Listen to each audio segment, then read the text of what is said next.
नमस्कार। मैं गणपत पूनिया, आप सभी का हार्दिक स्वागत अभिनंदन। सेशन चल रहा था हमारा शिक्षा मनोविज्ञान के जो पुराने प्रश्न पत्र की मैं बात कर रहे हैं। हमने पिछले 2 प्रश्न पत्र के बारे में बात की। 2019 के पेपर के अंतर्गत किस प्रकार से मनोविज्ञान के अंदर क्वेश्चन पूछे गए हैं। आज हम बात करेंगे 2018 के जो 2 पेपर हुए थे उसके बारे में बात करेंगे कि मनोविज्ञान में किस प्रकार से प्रश्न पूछे गए हैं और इस प्रकार से आगे भी पूछने की संभावना बनी रहती है। तो यदि आप कर रहे हो सेकेंड ग्रेड शिक्षक भर्ती की तैयारी तो आप निश्चित रूप से आपके लिए वीडियो इंपोर्टेंट है और कहीं ना कहीं ये बिल रामबाण साबित होने वाला वीडियो रहेगा। ठीक है, तो बने रहे हमारे लास्ट तक। कैसे क्वेश्चन दे आप भी साथ साथ जवाब देते रहे, कमेंट करते रहे, ठीक है ना, ताकि मुझे पता चलता रहे कि हाँ भाई आपकी तैयारी का स्तर इस प्रकार से है।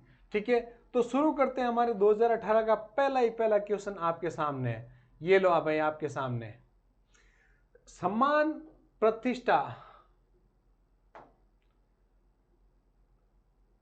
समान प्रतिष्ठा व्यक्ति के लिए अभिप्रेरणा की तरह कार्य करते हैं। ये प्रेरक निम्नलिखित में से किस श्रेणी से संबंधित है? ऑप्शन हमारा हो गया व्यक्तिगत, सामाजिक, शारीरिक, शरीर कार्य और राजनीतिक। तो समान प्रतिष्ठा व्यक्ति के लिए ये सामाजिक प्रेरक के रूप में ये कार्य करता है। तो ऑप्शन हमारा 2 ऑप्शन हमारा राइट हो जाता है। ठीक है दोस्तों, क्वेश्चन आपके सामने दूसरा। ठीक है, आज बिल्कुल बराबर दिख रहा है आप सबको, क्योंकि पिछले सेशन में ऑप्शन थोड़े नीचे चले गए थे, पूरे नहीं दिखे थे, इसके लिए माफी चाहते हैं। लेकिन हम बिल्कुल आपकी भावनाओं को समझते हुए क्वेश्चनों को वापस ढंग से तैयार करके लेकर आ रहे हैं। व्यक्ति के व्यक्तित्व का अध्ययन करने की वह प्रविधि जिसके द्वारा उसके जीवन शैली, व्यवहार, तौर तरीके, विचारों और भावनाओं का अवलोकन किया जा सकता है कहलाती हैं। क्या कहलाती हैं? ऑप्शन है प्रश्नावली, व्यक्तिक अध्ययन, निर्धारण मापनी या प्रक्षेपण। देखो, व्यक्ति संबंधित बात करें हम कि उसके जीवन शैली, उसका व्यवहार, उसका तौर तरीके और उसके विचारों से संबंधित यदि कोई बात कर रहे हैं, उसका अवलोकन कर रहे हैं, तो वो क्या कहलाएगा? तो उसका वो क्या कहलाएगा? व्यक्तिक अध्ययन कहलाएगा। ठीक है ना, क्योंकि एक व्यक्ति की जीवन शैली, उसके व्यवहार और उसके तौर तरीके, उसके विचार और उसकी भावनाओं से संबंधित हम अध्ययन करें तो वो हम व्यक्तिक अध्ययन के अंतर्गत हम उसको रखेंगे। ठीक है, क्वेश्चन आपके सामने तीसरा। नेक्स्ट क्वेश्चन, निम्नलिखित में से कौन सी मुख्य प्रक्रिया बांडुरा के सामाजिक संज्ञानात्मक सिद्धांत अवलोकन अधिगम में सम्मिलित नहीं है? ठीक है, यानी बांडुरा का जो सामाजिक संज्ञानात्मक सिद्धांत है उसमें कौन कौन सी चीजें शामिल नहीं है? तो ऑप्शन हमारा है अनुभवात्मक, अवदानात्मक, धारणात्मक और अभिप्रेरणात्मक। तो बात करें बांडुरा का कौन सा सामाजिक संज्ञानात्मक सिद्धांत की बात करें तो उसमें अनुभवात्मक ये शामिल नहीं है, बाकी ये तीनों शामिल है। ठीक है ना, क्योंकि अवदानात्मक, धारणात्मक और अभिप्रेरणात्मक अधिगम बांडुरा ने बताया है। ठीक है, अब नेक्स्ट क्वेश्चन हमारा कि निम्न में से कौन सा उच्च बुद्धि का संकेत है? यानी उच्च बुद्धि का संकेत कौन है? तो ऑप्शन है एक बुद्धि लब्धि परीक्षा में 105 परीक्षण में 105 अंक प्राप्त करना, याद करके पता बताना, समान गलतियों को किसी कार्य के पश्चात पृष्ठ पोषण का अवसर मिलने पर दोबारा नहीं करना, और नेक्स्ट ऑप्शन है उच्च श्रेणी प्राप्तांक प्राप्त करना। यानी उच्च बुद्धि का संकेत इन चारों ऑप्शन में से कौन सा दो रहा है? तो इस चारों ऑप्शन के अंतर्गत आपके सामने ये ऑप्शन हमारा राइट हो जाएगा, क्योंकि ये क्या कह रहा है कि समान गलतियों को किसी कार्य के पश्चात पृष्ठ पोषण का अवसर मिलने पर, जैसे मैं यहाँ पढ़ा रहा हूँ, ठीक है ना, और मेरी कुछ मिस्टेक होगी या मैंने ऑप्शन गलत बता दिया, लेकिन नेक्स्ट टाइम मैं आपको वो ऑप्शन बिल्कुल सही बता रहा हूँ। ठीक है ना, तो ये मेरा क्या है? उच्च बुद्धि का संकेत है कि इस व्यक्ति के अंतर्गत उच्च बुद्धि पाई जाती है। ठीक है, फिर है बालक जो आपने विद्यालय में अच्छा कार्य नहीं करता है, प्राय अपने अध्यापकों की आलोचना करते हैं, समायोजन की यह यांत्रिक कहलाती है। मतलब बालक कक्षा के अंतर्गत या विद्यालय के अंतर्गत अपना प्रदर्शन सही नहीं कर पाता है, उसका दोष किसके ऊपर रखता है? टीचर के ऊपर, कि टीचर मेरे साथ भेदभाव कर रहा है, टीचर ने मुझे सही समझाया नहीं है। तो ये किस प्रकार का समायोजन यांत्रिक है? ये प्रक्षेपण है। क्या कह रहे हैं कि शिक्षक मेरे साथ भेदभाव कर रहे हैं, तो ये प्रक्षेपण के अंतर्गत माना जाएगा। ठीक है।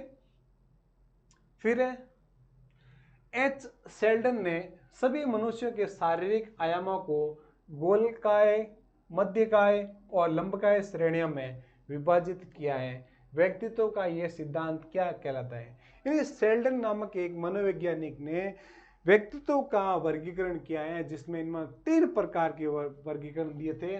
3 प्रकार, जैसे गोलकाय, मध्यकाय और लंबकाय। ये एक प्रकार से प्रारूप सिद्धांत या प्रकार सिद्धांत के अंतर्गत ये सिद्धांत कहलाता है व्यक्तित्व का। ठीक है दोस्तों। अब नेक्स्ट क्वेश्चन आपके सामने, निम्नलिखित में से कौन सा कथन बालक और प्रौढ़ के संवेगों के बारे में सही नहीं है? यहां थोड़ा मिस प्रिंट है, देख लेना। ठीक है। कौन सा कथन बालक और प्रौढ़ के संवेगों के बारे में सही नहीं है? तो क्या कह रहा है ऑप्शन? बालक प्रौढ़ से अधिक स्वैच्छिक रूप से संवेगों को प्रदर्शित करते हैं। बालक के संवेग प्रौढ़ों की तुलना में कम होते हैं। बालक प्रौढ़ की तुलना में क्षीण उद्दीपक के प्रति भी संवेगात्मक व्यवहार करते हैं। और प्रौढ़ के संवेग बालक की तुलना में तुरंत परिवर्तित होते हैं। इसके अंतर्गत प्रौढ़ के संवेग के बारे में सही बात नहीं है, वो हमारे कि प्रौढ़ के संवेग बालक की तुलना में तुरंत परिवर्तित नहीं होते हैं। ठीक है। ये आपका ऑप्शन आपका यहाँ राइट हो जाता है। निम्नलिखित में से कौन सी अवस्था शरीर विकास दर की सबसे धीमी गति से होती है? यानी शरीर का विकास किस अवस्था के अंदर सबसे धीमी गति से होता है? तो होता है क्या? किशोरावस्था, बाल्यावस्था, शैशवावस्था या पूर्णावस्था। ठीक है। तो इस ऑप्शन क्वेश्चन का ये हमारा राइट हो जाएगा।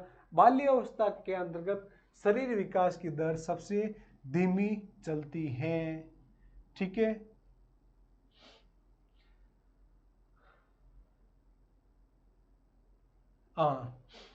कैटल का सांस्कृतिक मुक्त परीक्षण बुद्धि का एक प्रकार का परीक्षण है। यानी कैटल ने जो बुद्धि पर परीक्षण किया था, वो क्या कह रहा है कि कैटल का सांस्कृतिक मुक्त परीक्षण बुद्धि का एक प्रकार परीक्षण है, जिसके अंदर पहला ऑप्शन हमारा व्यक्तिगत शाब्दिक परीक्षण, दूसरा है सामूहिक शाब्दिक परीक्षण, तीसरा है अशाब्दिक परीक्षण और चौथा है शाब्दिक और अशाब्दिक दोनों परीक्षण। इसके अंतर्गत आपको देखना है कि कौन सा आपका ऑप्शन एक प्रकार का परीक्षण है। तो जहां तक मुझे लग रहा है अशाब्दिक परीक्षण। ठीक है। वापस यदि मान लीजिए आपके गलत हो तो आप मुझे वापस बता देना, लेकिन ये आपका ऑप्शन बिल्कुल राइट है, अशाब्दिक परीक्षण। ठीक है। फिर है टॉरेंस के सृजनात्मक मापन के परीक्षणों में निम्नलिखित में से कौन सा कार्य संबंधित नहीं है?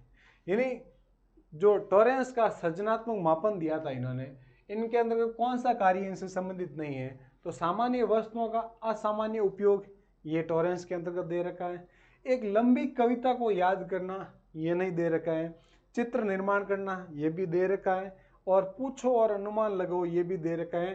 तो आपका ऑप्शन ये राइट हो जाएगा कि एक लंबी कविता को याद करने का कार्य टॉरेंस के सृजनात्मक मापन परीक्षण के अंतर्गत नहीं दिया गया है। धीमी गति से सीखने वाले बालकों के लिए निम्नलिखित में से कौन सा प्रावधान सर्वाधिक उपयुक्त है? बिल्कुल वेरी इंपोर्टेंट करके क्वेश्चन है। ठीक है ना, बहुत ही शानदार क्वेश्चन, बहुत ही जानदार क्वेश्चन। ठीक है। तो ऑप्शन हमारा हो गया संवर्धन, त्वरण या प्रतियोगिताएं या उपचारात्मक शिक्षण। यानी कोई बालक धीमी गति से सीख रहा है, ठीक है, तो उसका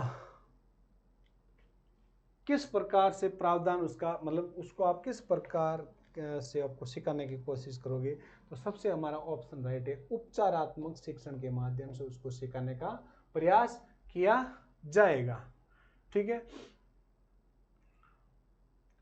निम्नलिखित में से कौन सा एक कथन बालक के एक व्यक्ति के रूप में विकास के बारे में सही है? कौन सा एक कथन एक बालक का एक व्यक्ति के रूप में विकास के बारे में सही कथन है।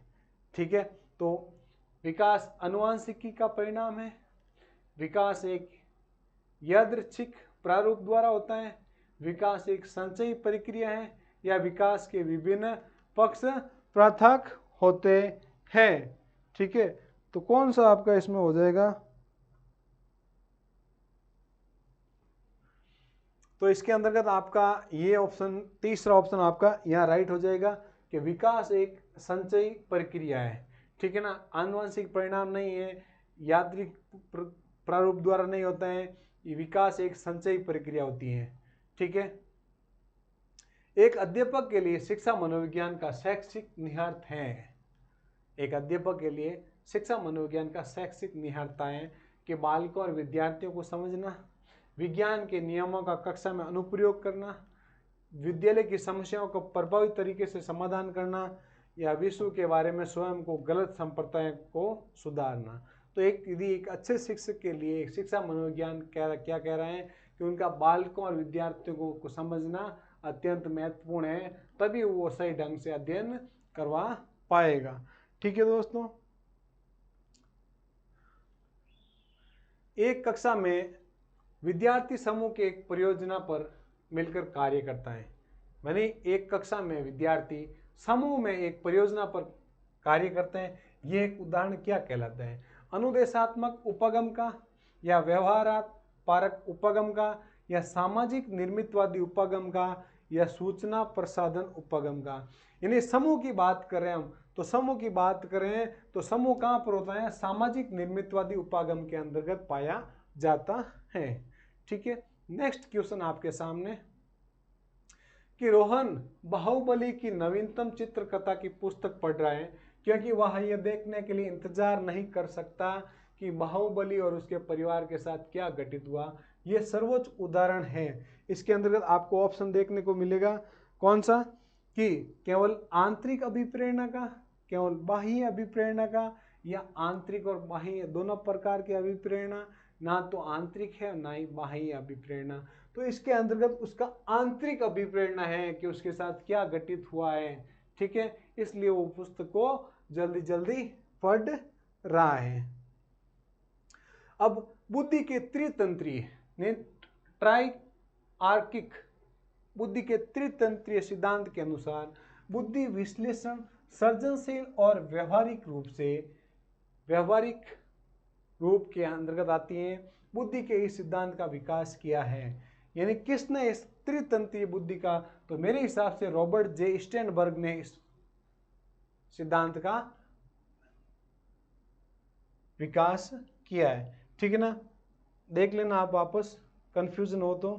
ठीक है, निम्नलिखित में से कौन सा कथन शिक्षा मनोविज्ञान की प्रकृति से संबंधित नहीं है?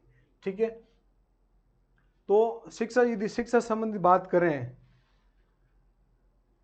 ये एक व्यवहार परक विज्ञान है, बिल्कुल व्यवहार परक विज्ञान है। ये एक सामाजिक विज्ञान है, बिल्कुल। ये एक धनात्मक विज्ञान है, और ये मानकीय विज्ञान ये नहीं है। ये ऑप्शन हमारा, तो इसलिए ये ऑप्शन हमारा राइट हो जाएगा, क्योंकि शिक्षा मनोविज्ञान की प्रकृति मानकीय विज्ञान के अंतर्गत नहीं बताई गई है। फिर हमारा नेक्स्ट क्वेश्चन कि विगत अधिगम द्वारा वर्तमान अधिगम, जो विगत यानी बीत गया अधिगम द्वारा वर्तमान अधिगम का धनात्मक सरलीकरण, उदाहरण के तौर पर योग द्वारा गुणा में सहायता करना, इस प्रकार अधिगम स्थानांतरण क्या कहलाता है? तो इस प्रकार अनुबंधन स्थानांतरण कहलाता है।